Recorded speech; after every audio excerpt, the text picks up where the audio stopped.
Most things that never get done because they never get started.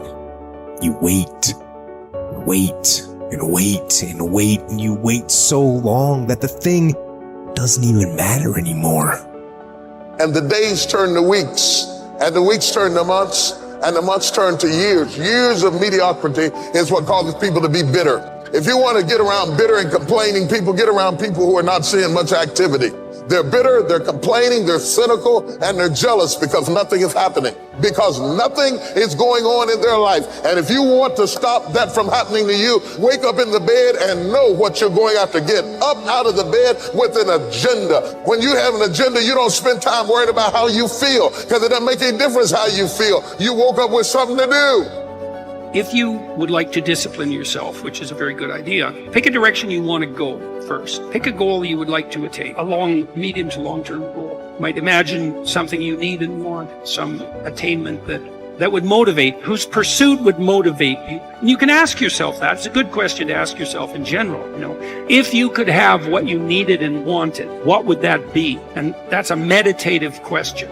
You don't want to force an answer out of yourself. You want to ask yourself that like you would ask someone else. If I could have what I wanted, what would that look like? And you can ask yourself that in a more differentiated way. If I could have the relationship that I needed and wanted, if I could have the friendships, if I could have the job or career, if I could have the educational pathway, if I could adopt civic responsibility, if I could engage in some creative enterprise. The next goal is to take your goal and to fragment it into micro goals until you find a micro goal that's small enough that it still presents some challenge that you will do. Stop waiting for something to move you and move yourself. Every day, move yourself. In the morning, move yourself. In the afternoon, move yourself. At night, move yourself. Be very intentional and very deliberate about moving yourself. Through the inspiration of desperation, you'll become more creative than ever before. Throw your whole self into it. See, most people go at it tentatively. They don't give all their stuff. They don't concentrate. And if you don't have what you want, stop telling yourself the story because you don't have the money, you don't have the time. That's bullshit. It's because you haven't committed yourself where you would burn your boats. If you want to take the fucking island, burn your fucking boats, and you will take the island, because people, when they're going to either die or succeed, tend to succeed.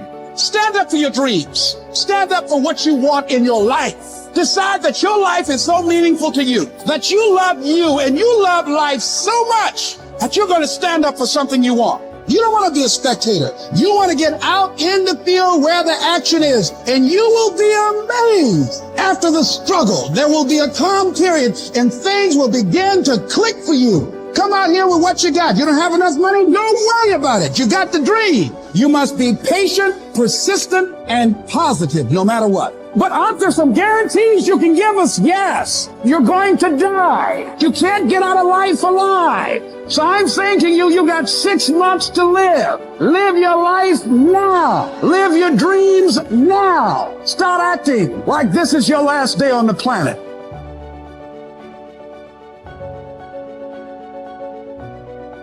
Have you ever heard the expression, I don't know where it all goes? Well, from now on, make a new commitment to financial independence and to the value and the feeling that comes from knowing where it all goes and where it all comes from. It is just one of those important disciplines that cause you to prove to yourself that you are on a new road, walking in a new direction, becoming a new person, and arriving at a new destination. Without that effort, you will keep falling back. Hey, I found out you can make $5,000 a month and still go broke. You say, how could you go broke making $5,000 a month? It's easy. Spend $6,000.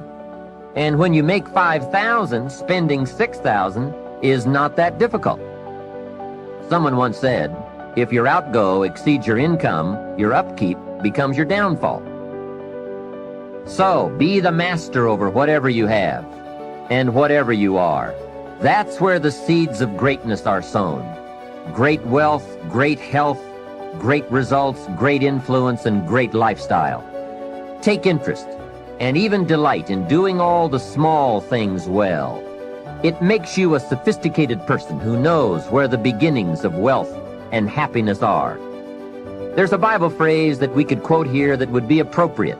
It says, If you will be faithful over a few things, the small things, you will someday be ruler over many things and major things. That's it. That's the philosophy that counts. Let's say that you can pick your level of competition in life to some degree. Okay, so let's say you pick a level of competition where you're always winning. It's like, well, all that means is you've picked the wrong level of competition. Yes. Because, like, let's say you're a grandmaster chess player and all you do is play amateurs, and every night you go home and congratulate yourself on what a genius you are because you just stomp these people left, right, and center. It's like, you're not a genius. You're a dimwit. Right. What you should be doing is playing people who are beating you as much as you can tolerate. Right. So maybe that's 40% of the time. Maybe it's 60% of the time. But that way, because to be a winner, you want to be disciplined. You want to know what you're doing. And then you want to be on the edge where your skills are being developed. And if you're going to be on the edge where your skills are going to be developed, you're at a place where losing is always a possibility. Because otherwise you're not pushing yourself beyond your current capacity. And so one of the things that I've outlined in 12 Rules for Life is a theory of meaning. Because meaning, as far as I'm concerned, the sense of meaningful engagement is the antidote to malevolence and suffering, essentially. Because you want to have a life that's so engaging that you think, despite the fact that I'm limited and that we're mortal and that life is tragedy and there's evil in the world, despite all that, this is worth doing.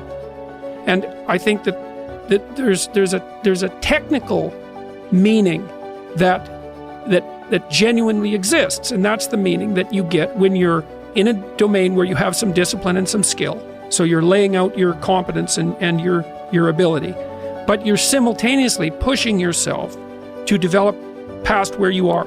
That's really engrossing. And what that is doing is expanding your competence. And so life is suffering and betrayal in many senses of the word.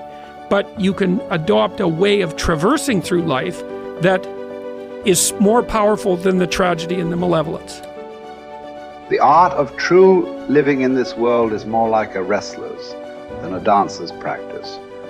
For in this they both agree to teach a man whatsoever falls upon him, that he may be ready for it, and that nothing may cast him down.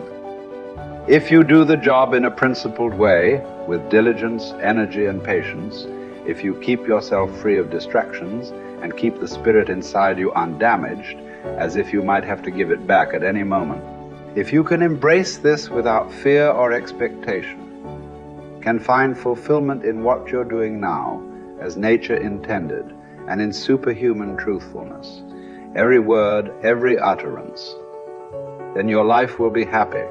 Your ability to control your thoughts, treat it with respect. It's all that protects your mind from false perceptions, false to your nature and that of all rational beings. It's what makes thoughtfulness possible and affection for other people. You need to avoid certain things in your train of thought. Everything random, everything irrelevant, and certainly everything self-important or malicious. You need to get used to winnowing your thoughts so that if someone says, "What are you thinking about?" you can respond at once and truthfully that you are thinking this or thinking that. The obstacle is the way. Embrace the challenges that come your way in your work, for they hold the potential for growth and self-improvement. Instead of resisting or complaining about difficulties, use them as opportunities to cultivate resilience, patience, and perseverance. Remember that your attitude towards work matters more than the work itself.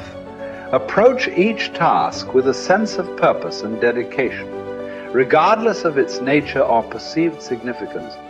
Find fulfillment in the process of striving and giving your best effort rather than relying solely on external outcome. Think of your many years of procrastination.